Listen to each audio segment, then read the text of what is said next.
पहलगाम हमले के बाद गुस्से में आए भारत ने पहले तो सीमा पार घुसकर आतंकवादियों के ठिकानों को तबाह किया। फिर भारत की तरफ आंख उठाने वाले पाकिस्तान की सेना के एयरबेस पर कार्रवाई की। मगर भारत का एक्शन यहीं नहीं रुका।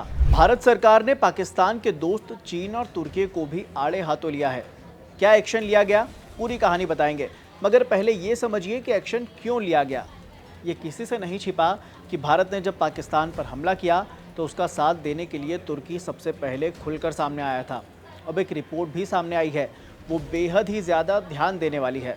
दरअसल ऑपरेशन सिंदूर के तहत भारत ने तुर्की के 2 सैन्य कर्मियों को भी मार गिराया है। इंडिया टुडे टीवी की रिपोर्ट में सूत्रों के हवाले से ये कहा गया कि तुर्की ने पाकिस्तान को सैन्य मदद तो दी ही, साथ ही तुर्की के सलाहकारों ने पाकिस्तान की सेना के अधिकारियों को भारत पर ड्रोन हमले में भी मदद की। आपको याद होगा कि पाकिस्तान ने भारत के खिलाफ बैरक्टर TB2 और YIHA ड्रोन का इस्तेमाल किया है।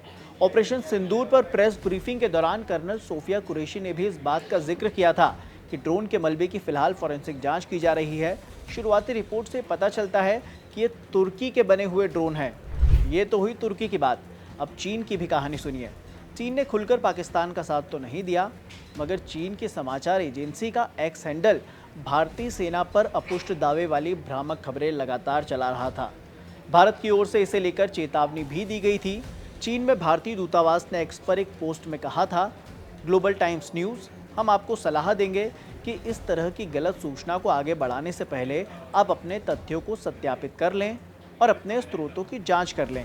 चेतावनी के बावजूद भी जब चीन नहीं माना तो भारत सरकार ने बुधवार 14 मई को चीन के ग्लोबल टाइम्स के एक्स हैंडल पर बैन लगा दिया। उधर पाकिस्तान के दोस्त तुर्की पर भी कड़ा एक्शन लिया गया है। भारत में तुर्की के ब्रॉडकास्टर TRT के एक्स अकाउंट को भी बैन कर दिया गया है।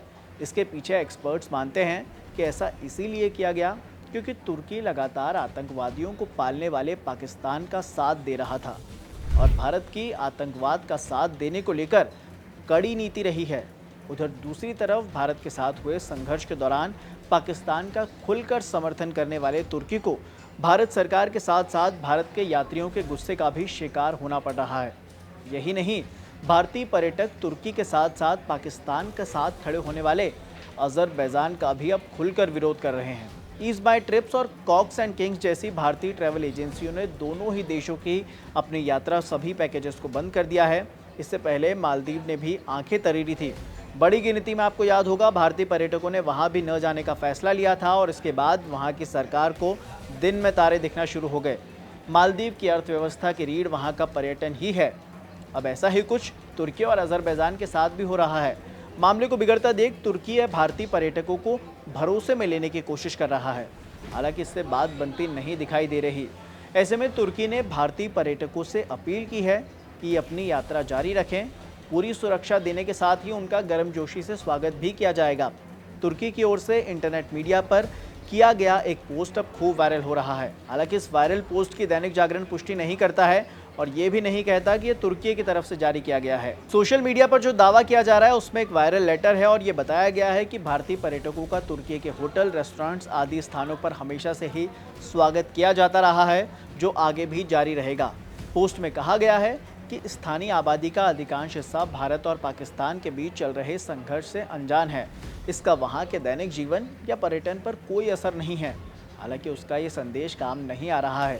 टूर एंड ट्रेवल्स कंपनी संचालकों के मुताबिक पिछले 10 सालों में तुर्की और अजरबैजान जाने वालों की गिनती 25 गुना से ज़्यादा बढ़ी है। अब 7 मई के बाद से इन दोनों देशों के लिए कोई भी बुकिंग नहीं आई है। इस मुद्दे पर उद्योगपति हर्ष गोयनका ने एक पोस्ट कर कहा कि भारतीयों ने पिछले साल तुर्की और अजरबैजान को पर्यटन के जरिए 4000 करोड़ रुपए से ज़्यादा दिए। इससे वहां नौकरियों का सृजन हुआ, साथ ही उनकी अर्थव्यवस्था और ज़्यादा मजबूत हुई। लेकिन आज दोनों पहलगाम हमले के बाद पाकिस्तान के साथ खड़े हैं। उधर इसी बीच बॉयकॉट तुर्की ट्रेंड में ट्रेड सेक्टर भी साथ दे रहा है। उदयपुर की मशहूर मार्बल मंडी ने तुर्की के साथ अपने सभी ट्रेड रिलेशन खत्म करने का ऐलान किया है। रिपोर्ट्स की माने तो भारत हर साल तुर्की से करीब 14 लाख टन मार्बल आयात करता है, जिसमें से 5,000 करोड़ रुपए का व्यापार अकेले उदयपुर से होता था। अकेले उदयपुर में 50 से ज़्यादा बड़े व्यापारी तुर्की से मार्बल इंपोर्ट करते थे, जो हज़ारों टन में होता था। ऐसे में अब बॉयकॉट के बाद बेशक तुर्की को एक बड़ा झटका लगने वाला है। आप तुर्की और अज़रबैजान को लेकर क्या सोचते हैं, हमें कमेंट बॉक्स में ज़रूर बताएं। फिलहाल के लिए इस खबर में इतना ही। देश और दुनिया के तमाम अपडेट्स के लिए आप देखते रहिए दैनिक जागरण।